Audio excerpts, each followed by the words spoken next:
Dessa noite, mas antes de começar o estudo dessa noite, eu quero fazer um convite a você.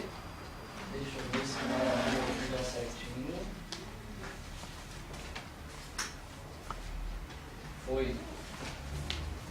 Vou pedir para me ajudarem aqui a já deixar na mão de vocês a Bíblia, que a gente vai ler alguns textos hoje aí. Você que não tem a Bíblia, levanta a mão aí, por favor, para a gente deixar uma na tua mão para você acompanhar com a gente. Antes da gente começar o tema dessa noite, que para mim pessoalmente é, se não o mais, mas se não um dos mais importantes na nossa conexão com Deus, eu quero convidar você para um momento muito especial que a gente vai ter aqui na casa a partir das segundas-feiras.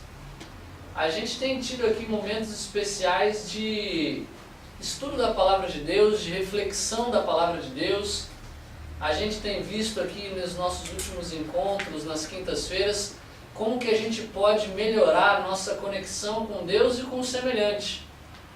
Mas a gente tem percebido que para que isso fique mais forte, mais evidente, é impossível que eu tenha um relacionamento profundo com Deus e com o meu próximo sem passar tempo estudando a Palavra de Deus de forma mais aprofundada. E é por isso que a gente sempre vai falar aqui que você e cada um de nós precisa estudar mais a Bíblia. Porque o poder de mudança de vida não está no pastor Tiago, não está no Eliezer, não está na música que o Isaac toca muito bem aqui. O poder está na palavra. E a gente quer convidar você para participar a partir dessa próxima segunda, para começar um momento especial de estudo mais aprofundado da palavra. A gente tem visto aqui nas quintas-feiras assuntos muito importantes nesse relacionamento com Deus e com o próximo. Mas às vezes a gente tem uma série de dúvidas sobre a Bíblia. Dúvidas que precisam ser estudadas à luz da Palavra de Deus, e esse é o convite que a gente quer fazer para você nessa noite, para que a partir da próxima segunda você participe aqui com a gente desse momento de estudo mais aprofundado da Palavra de Deus. A gente vai usar como base um material que você talvez já deve ter visto aí, até quem sabe pela Novo Tempo, se você tem acompanhado, que eles sempre divulgam para você às vezes pedir ou você entrar em contato, que é o guia de estudos da revista Princípios. E a gente vai ver um pouquinho aqui vários assuntos relacionados à Bíblia de uma forma muito real para o nosso dia a dia hoje. Então a gente vai estudar assuntos como, por exemplo, a relação entre ciência e religião, se a Bíblia de fato é um livro que eu posso confiar, o que a profecia mostra para mim a respeito da Bíblia e de Deus, como é que eu posso viver até os 100 anos, o que a Bíblia fala sobre o cuidado para com a saúde, o que a Bíblia fala, por exemplo, o que acontece com as pessoas quando elas morrem, o que acontece lá no céu, como é que vão ser os momentos finais aqui da história do mundo. Tudo isso são algumas das inúmeras perguntas que a gente vai tentar responder a partir da próxima segunda-feira. E você é nosso convidado. Para você que estiver aqui com a gente na segunda-feira, você vai ganhar um presente que é esse guia de estudos. É um presente nosso para você, você pode vir, pode trazer os seus amigos, que vai ser um momento muito especial de estudo mais aprofundado da Palavra de Deus. Então eu tenho certeza que vai ser muito edificante para todos aqueles que quiserem se aprofundar um pouco mais no que a Bíblia tem para nos ensinar. Convide seus amigos, esteja aqui com a gente a partir da próxima segunda, que vai ser de fato um momento muito especial.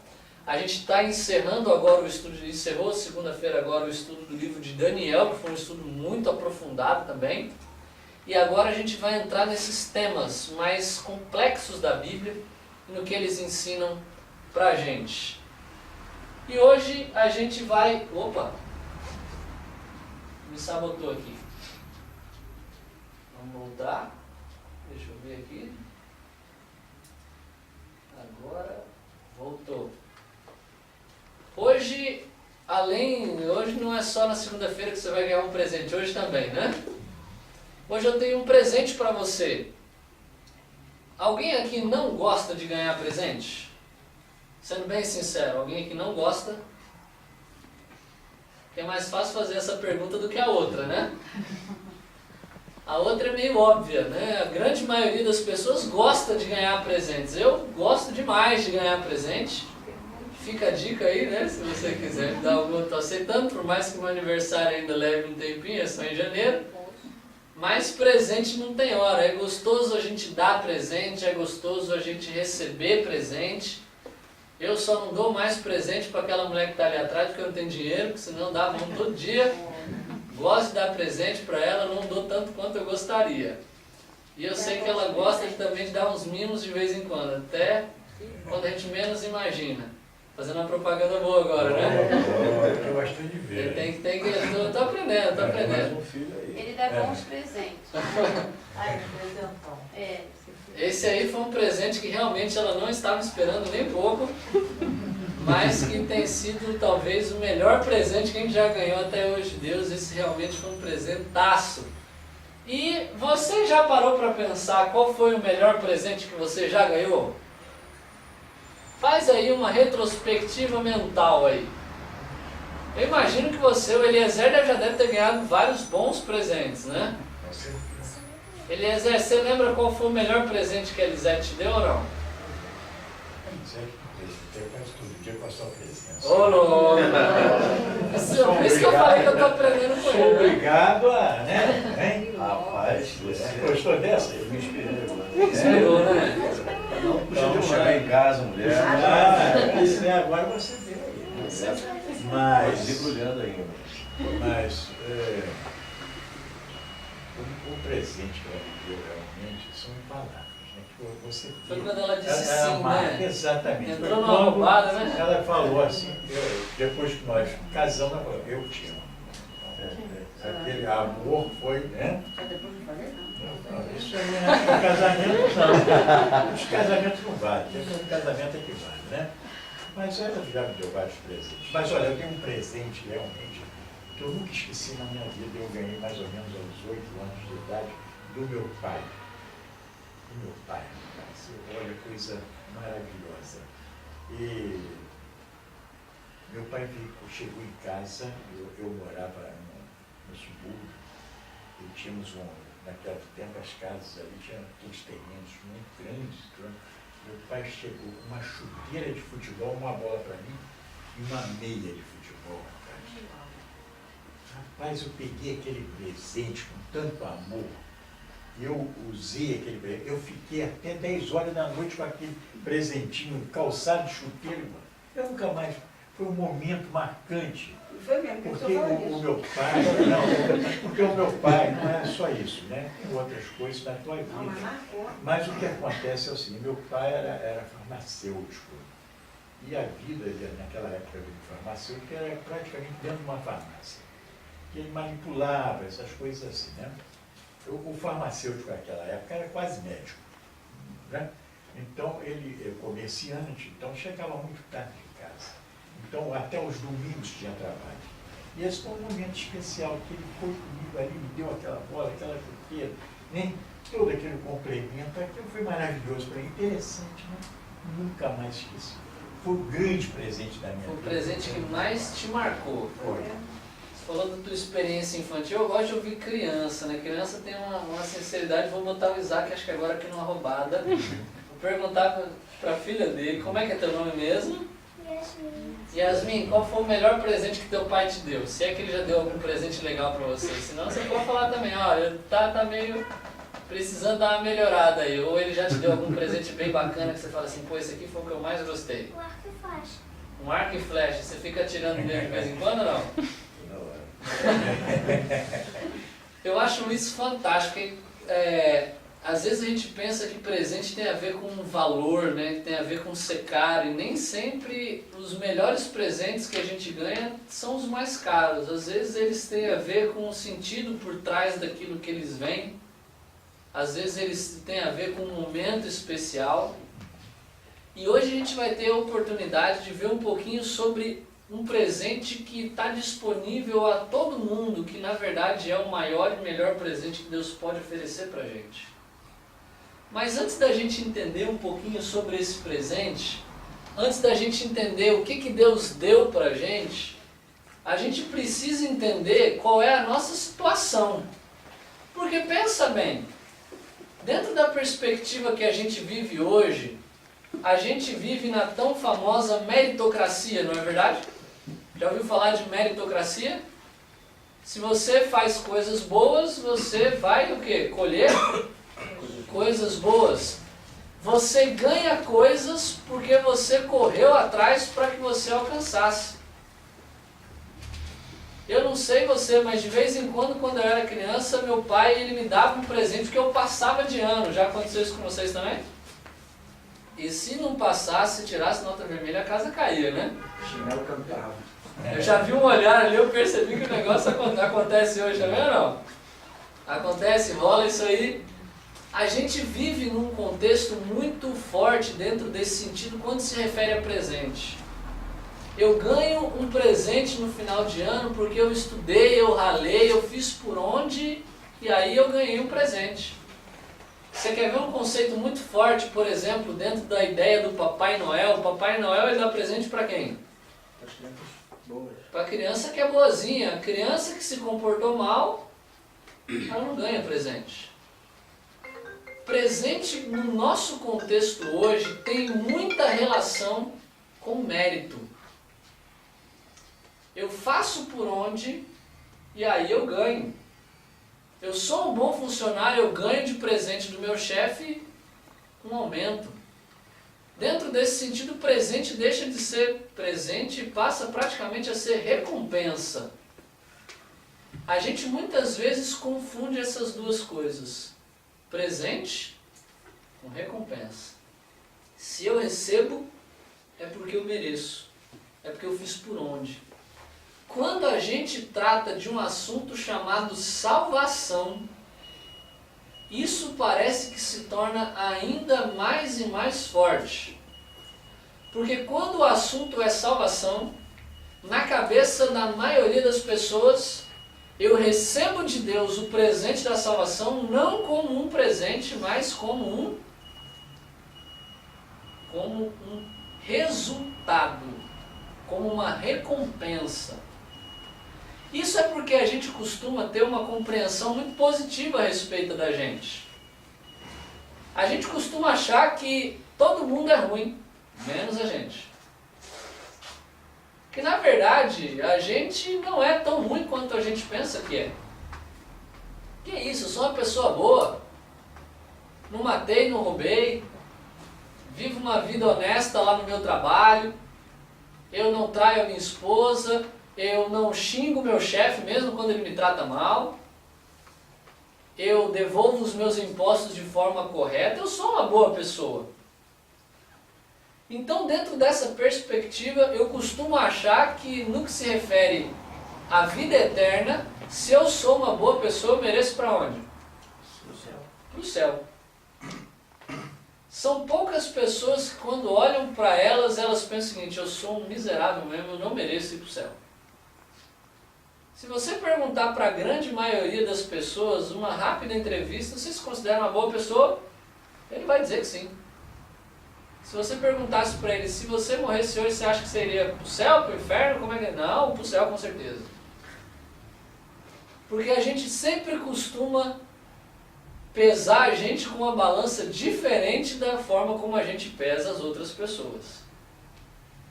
Mas quando a gente vai até a Bíblia, a gente começa a perceber algumas coisas que deixam nossa cabeça queimando. E uma das coisas é isso que a gente vai ler aqui agora no livro de Romanos. Romanos capítulo 3, verso 23, está na página 126 do Novo Testamento. Romanos capítulo 3, verso 23. Você vai pegar a sua Bíblia lá na parte final dela já. E procurar na segunda parte, que é o Novo Testamento, o livro de Romanos, está na página 126.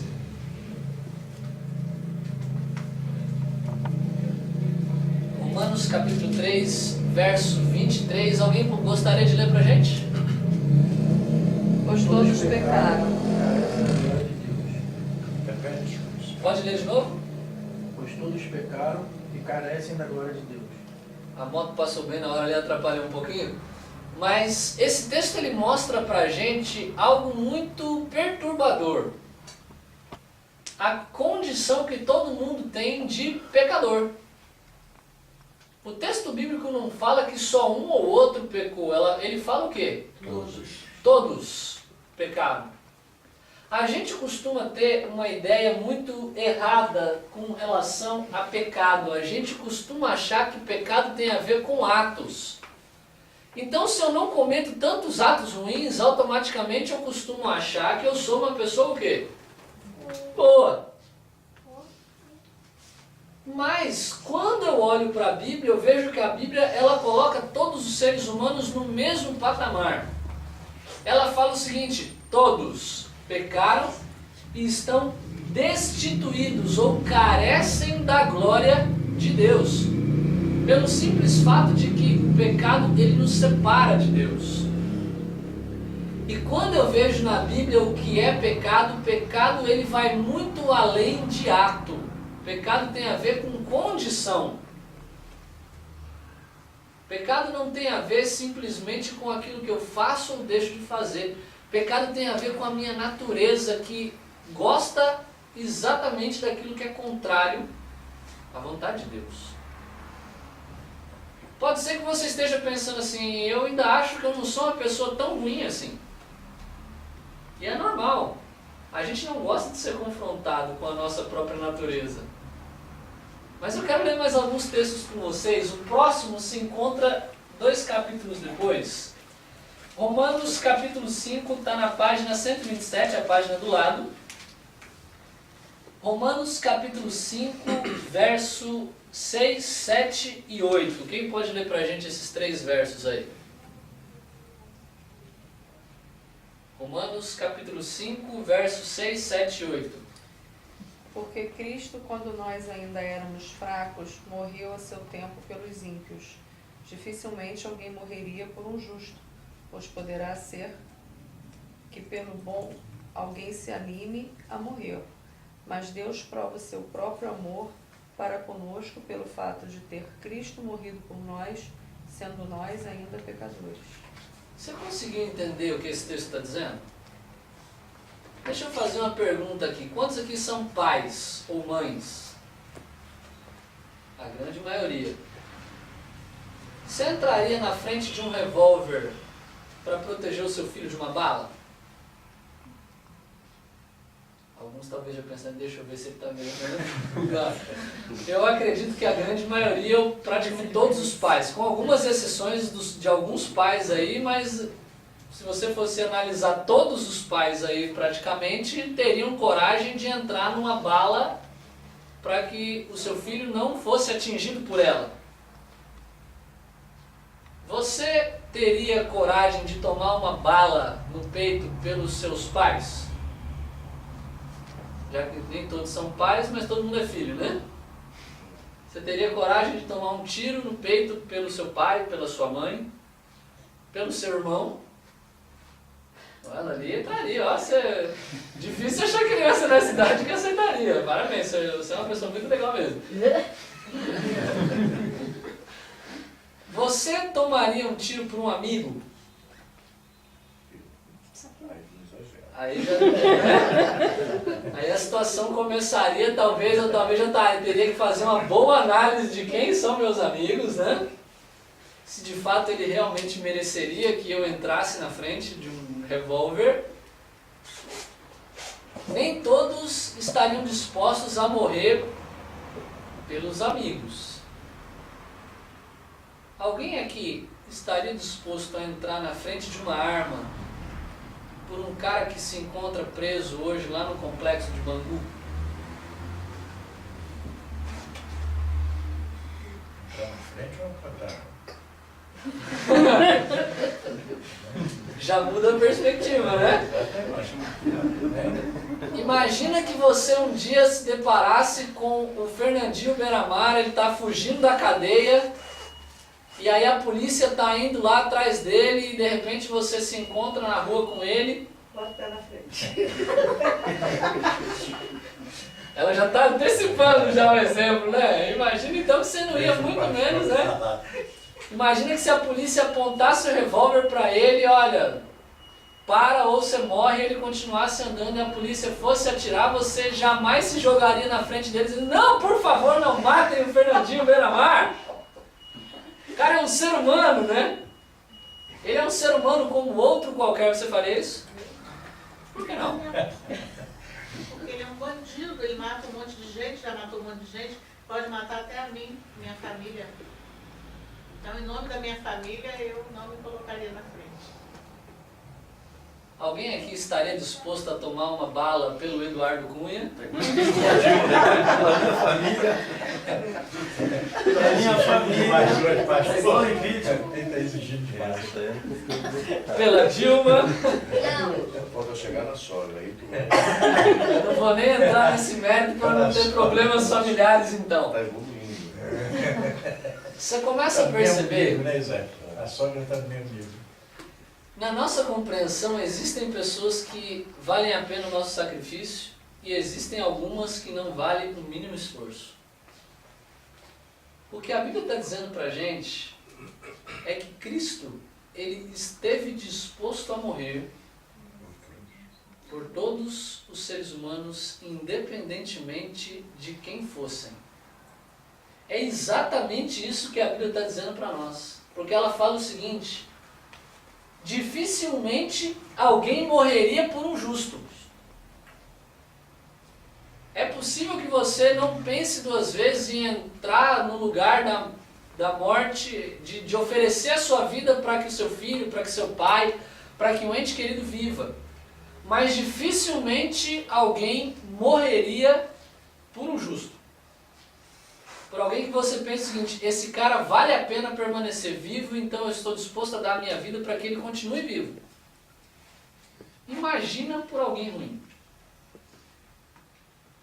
Porque pode ser que pelo bom alguém ainda se anime a morrer. Mas Deus prova o seu amor, o seu próprio amor para conosco pelo fato de Cristo ter morrido por nós, sendo nós ainda o quê? Pecadores. E deixa eu te dar uma triste notícia aqui hoje.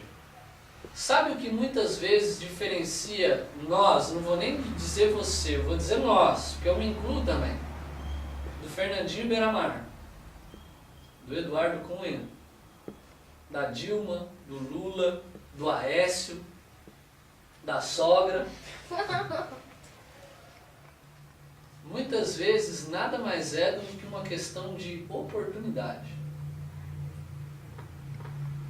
de circunstâncias, por ter a chance de fazer diferente do que eles fizeram, simplesmente porque a gente muitas vezes não teve a mesma oportunidade que alguns tiveram.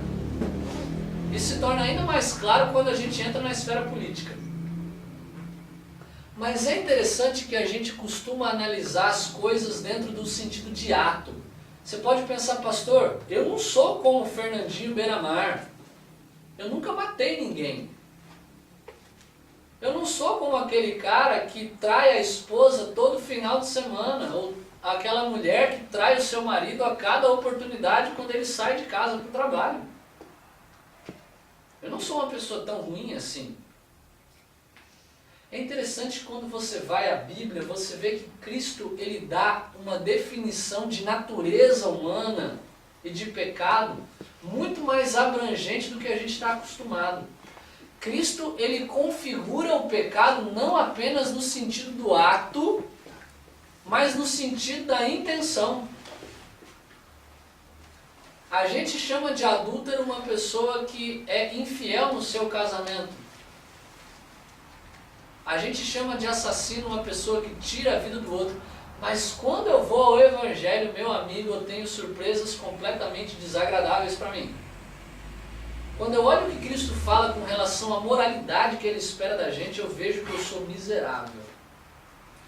Porque Cristo ele fala o seguinte: você ouviu, não adulterarás. Mas se você já olhou para alguém com uma intenção impura, você já o quê? Adulterou. Você já adulterou com ela. Isso já aconteceu com alguém aqui? Então eu quero dizer para você uma coisa: você é adúltero. Jesus ele está dizendo: vocês ouviram o que foi dito, não matarás. Mas se alguém disser para o seu irmão que ele é idiota ou que ele é um imbecil, você já matou ele. Você já chamou alguém assim? Eu quero dizer para você nessa noite que você é um assassino. Eu já matei um monte de gente.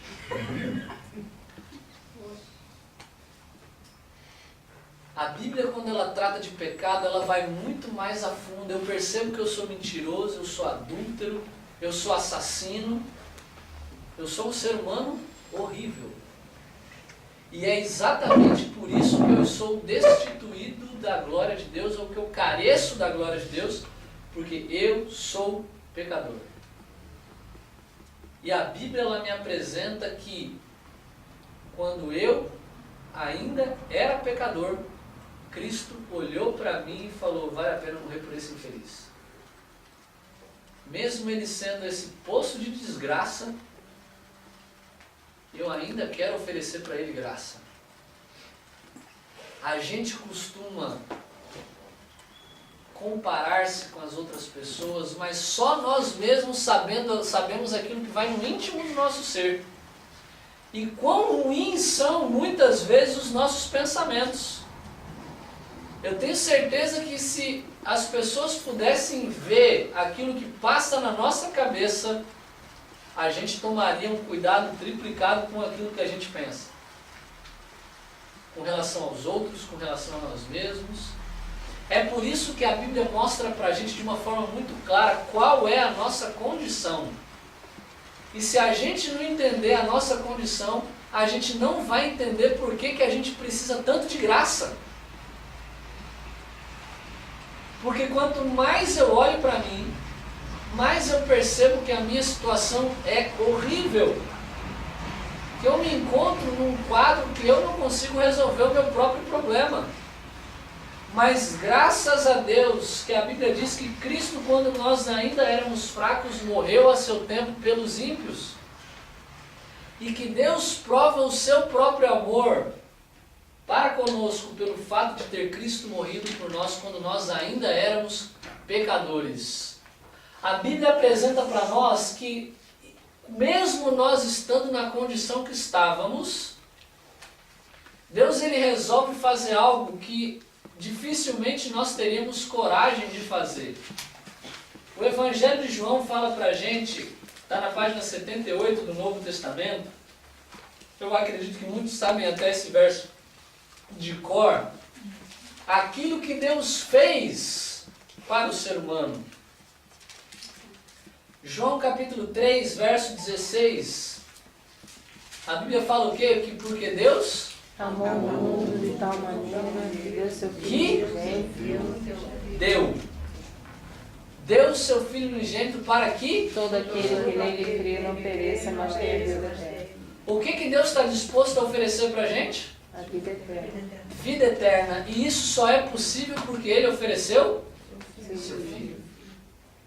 A Bíblia fala para a gente que esse amor é tão incondicional que Deus dá aquilo que é mais valioso para Ele. Porque Deus amou. o mundo. A gente vai ver mais à frente, nos nossos encontros, que amar é algo que vai muito além de um sentimento. É algo que tem a ver com decisão. E a Bíblia diz que porque Deus decidiu amar o ser humano, Ele deu aquilo que era mais importante para Ele, Ele deu o seu Filho. Para que todo aquele que nele cresce não perecesse, mas tivesse vida eterna. O que a Bíblia está dizendo para nós aqui é que nós merecíamos morte. O salário do pecado é morte. Mas Deus nos oferece novamente vida. E vida eterna em abundância por meio de seu Filho. Deus ele tem um presente fantástico para oferecer para nós. O nome desse presente é salvação. E esse é um presente muitas vezes complexo demais de se entender, não no sentido racional, no sentido prático da coisa. A Bíblia diz que Deus ele deu tudo. Deus ele oferece um presente, o nome desse presente é salvação.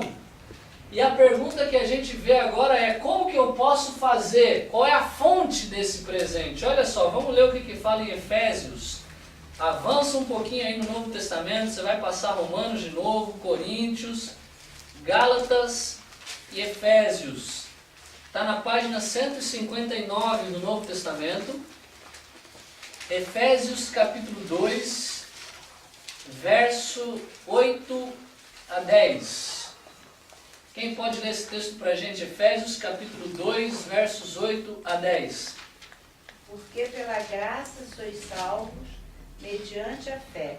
E isto não vem de vós, é dom de Deus. Não de obras, para que ninguém se glorie, pois somos figuras dele, criados em Cristo Jesus para boas obras, as quais Deus de antemão preparou para que andássemos nelas. A Bíblia está dizendo aqui que a salvação ela é o quê? Um dom. Dom significa presente. Presente tem a ver com algo que você recebe. Presente tem a ver com algo que para você não custa nada, mas para quem dá, custa. A Bíblia está dizendo aqui que pela graça sois salvos. Isso quer dizer que não de obras, para que ninguém se glorie. Não tem nada, e eu vou enfatizar aqui, não tem nada que você faça ou deixe de fazer para ganhar a salvação. Às vezes a gente acha que a salvação consiste em eu cumprir algumas regras, em fazer certas coisas e deixar de fazer outras. Se fosse por isso, não seria graça, não seria presente, seria recompensa. A Bíblia está dizendo para nós que a salvação é um presente. Ela é um dom de Deus. Um presente que a gente não merece, porque a gente viu que era pecador. A salvação é algo que Deus nos dá sem a gente merecer em momento algum. Porque ela fala que não existe um justo sequer. A Bíblia diz que a salvação ela é um presente. Porque pela graça sois salvos mediante a fé. Isso não vem de vós, é dom de Deus. A nossa situação como ser humano ela é tão miserável, que todo o processo de salvação depende da atuação direta de Deus. Porque se Deus não mostrasse para mim, eu nem ia achar que precisava ser salvo. Mas Ele mostra essa necessidade para mim e oferece para mim o presente de salvação. A salvação, ela é a fonte, ela é o presente. Se a gente pudesse sintetizar o plano de salvação, talvez de uma forma mais fácil da gente entender, como que isso é possível? A graça é a fonte. Graça quer dizer graça. Graça significa favor imerecido. É você receber de Deus algo que você não merece. Graça é a fonte, somos salvos pela graça. única e exclusivamente pela graça de Deus. A graça é a fonte. O sangue de Cristo é o meio utilizado para sermos salvos, ou seja, é a moeda. O salário do pecado não é a morte? Sem sangue não há remissão de pecados. Então, se o salário do pecado é morte, o sangue é a moeda na qual você recebe o pagamento. Porque sem sangue não há remissão de pecados. Então você rala o mês inteiro e ganha o seu saláriozinho suado em reais, que é a moeda corrente.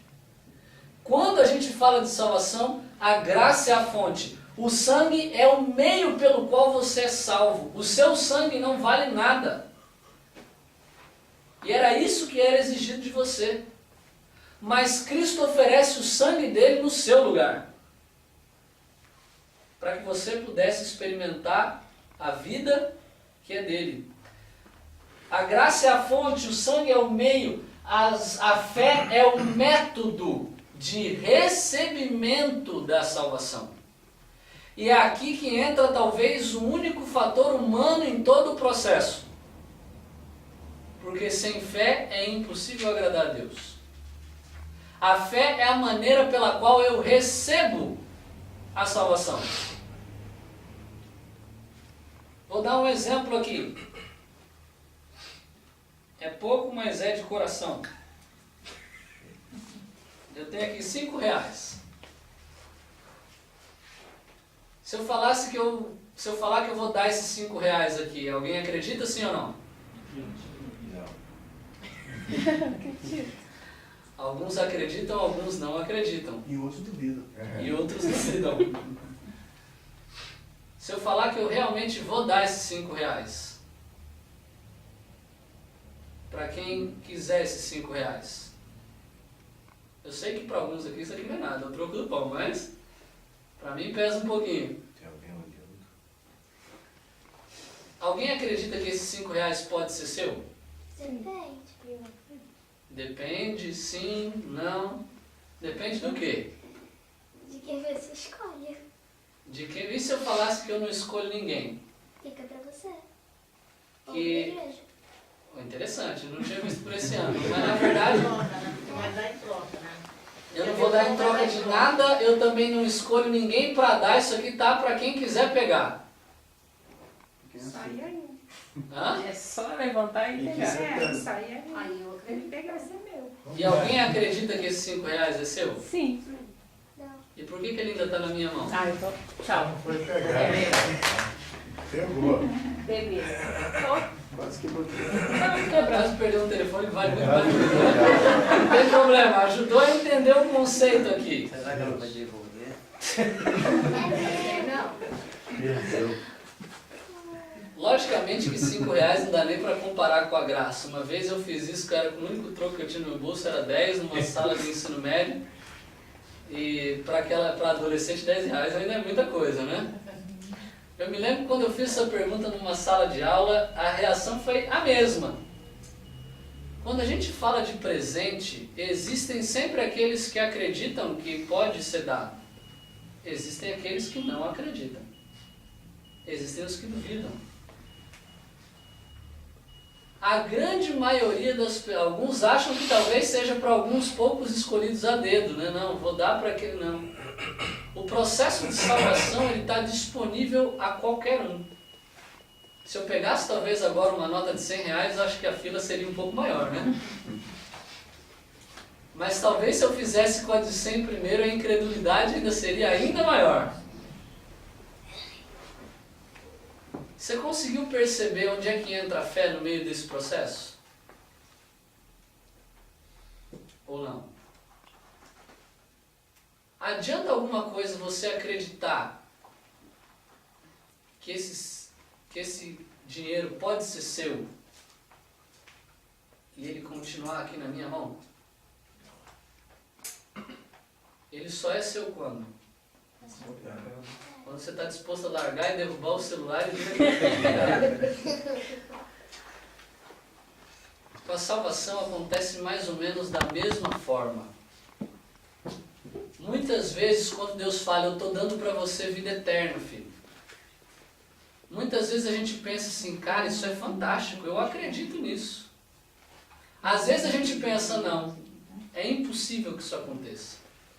Às vezes a gente duvida, não, será? Às vezes a gente pensa que alguns talvez sejam escolhidos para ter a vida eterna e outros não. Mas boa parte das pessoas encaram a vida eterna da seguinte forma: é ótimo, isso deve ser fantástico, mas o dom da salvação sempre fica nas mãos do Pai.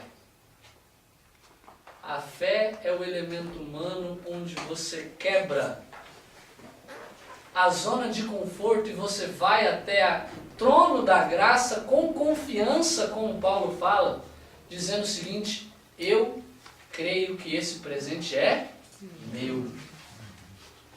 Deus não age distribuindo salvação como o Silvio Santos, que faz aviãozinho de dinheiro e sai jogando.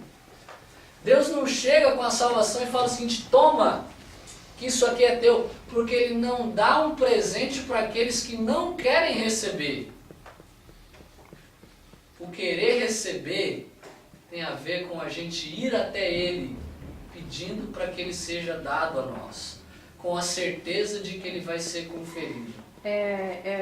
Nesse ato aí que você falou que eu deixei só, cara. O que acontece? Quando você falou assim, eu vou fazer uma coisa aqui, eu já estava pensando em coisa de dinheiro. Eu falei assim, pronto, ele vai falar de dinheiro. Aí, quando você falou, é um presente, aí eu logo pensei, o que acontece? A graça da salvação tá com Cristo, né? Então eu tenho que acreditar que ela é minha e ir em frente. Isso é a fé. Eu me lembro da primeira vez que eu fiz isso nessa turma de alunos e muitos ficaram naquela dúvida se vinha, se não via. Um dos mais questionáveis da sala levantou e veio. E na época ainda tinha que pegar busão, era um monte de coisa, e eram os únicos 10 reais que eu tinha na carteira. Eu falei, tomara que ninguém venha. Mas ele veio, ele levantou e ficou parado na minha frente. E eu me lembro muito bem da reação dos alunos, e aí teve uma que até de forma assim jocosa, ela falou assim, eu duvido que ele vai dar. Eu falei, tá aqui, tá na tua mão, meu irmão, é teu. Quando eu dei para aquele aluno, o povo ficou olhando assim, tipo assim, não é que ele deu mesmo? E para ir embora depois. Aí eu dei um outro jeito. Mas eu me lembro que o que mais marcou, na verdade, foi a reação depois de ter dado, porque na mesma hora a turma ficou praticamente que inconformada, porque eles disseram o seguinte, isso é injusto. Eu falei, por que é injusto? E aí lá no fundo levantou, porque ele não merece. Eu falei, realmente ele não merecia. E se ele merecesse, não seria graça, seria justiça. Graça não tem a ver com merecimento. E é por isso que a gente recebe. É por isso que, independentemente de quem a gente seja, está oferecido para a gente como um presente. Que a gente tem a oportunidade de aceitar ou não. Esse presente que é oferecido para a gente constantemente. Logicamente que existe uma implicação muito forte aqui, que às vezes a gente negligencia.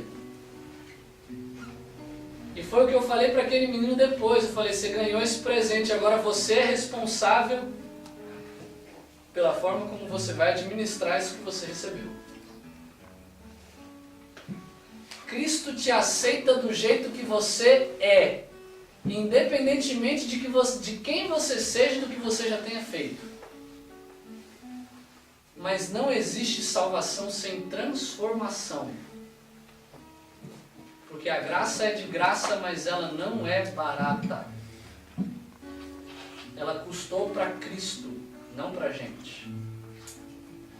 Não existe graça que mantenha as pessoas da mesma forma como elas estavam. Porque senão não é graça. A Bíblia mostra para a gente que a graça ela tem um efeito que as boas obras elas são o resultado da salvação. Eu sou salvo para boas obras.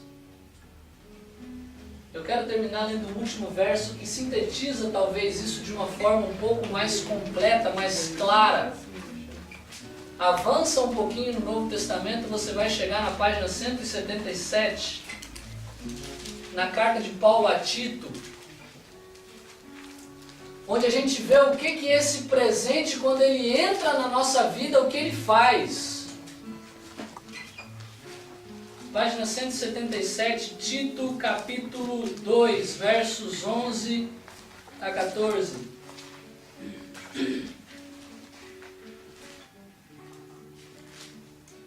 A gente vê aqui um Deus que deseja salvar a todos os seres humanos, mas infelizmente nem todos aceitam ou acreditam que esse presente é dado. Mas para aqueles que têm fé, para aqueles que vão até o seu trono de graça, para aqueles que clamam esse presente para que sejam seus, a Bíblia diz que Deus tem algo a oferecer. Como um resultado dessa salvação, a Bíblia diz o seguinte: porque a graça de Deus se manifestou salvadora a todos os homens. Não existem escolhidos, não existem pessoas melhores do que outros.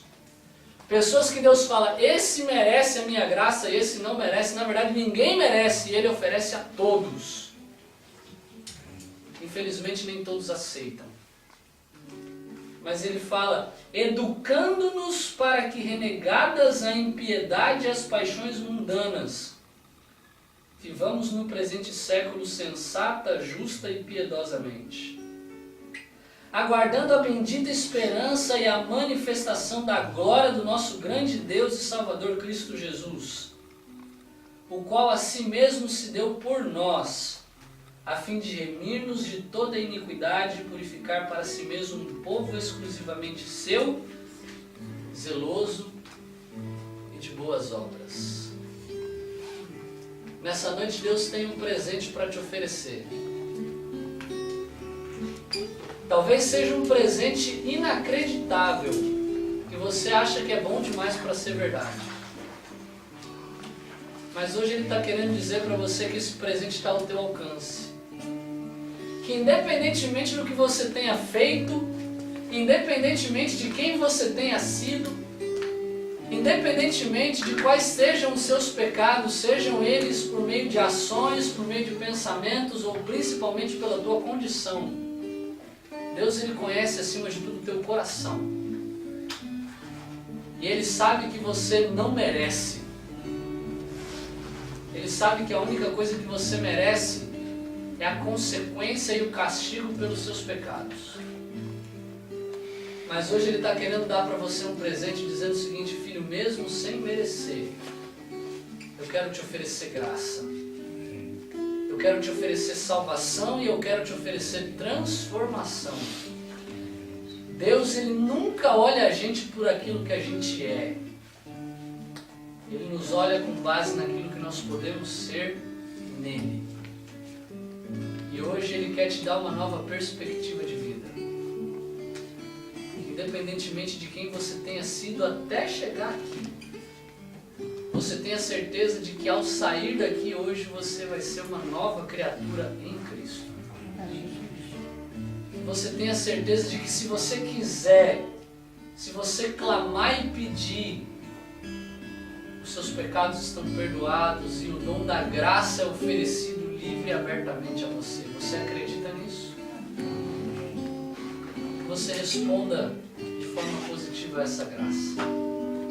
Você estique sua mão para pegar esse presente. Que você experimente hoje na sua vida o resultado de viver de acordo com esse presente tão precioso que Cristo quer te dar hoje. Vamos cantar? Vamos cantar o 67.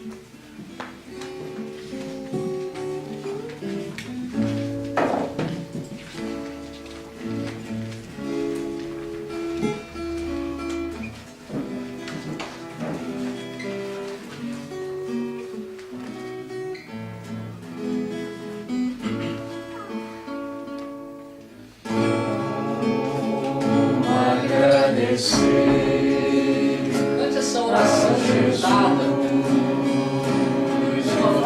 agradecer por tudo aquilo que Ele fez por você. Sem eu merecer, vem provar o seu amor sem fim. As vozes de milhões de anjos não poderiam expressar a gratidão que vibra em meu ser, pois tudo devo a ti. A Deus seja a glória, a Deus seja a glória, a Deus seja a glória, pelo que fez por mim, com seu sangue lavou-me, seu poder transformou-me. A Deus seja a glória, pelo que fez por mim. Quero entregar, Senhor, a minha vida em tuas mãos, e quero dar meu louvor pela tua eterna salvação. Com seu sangue lavou-me, seu poder transformou-me. A Deus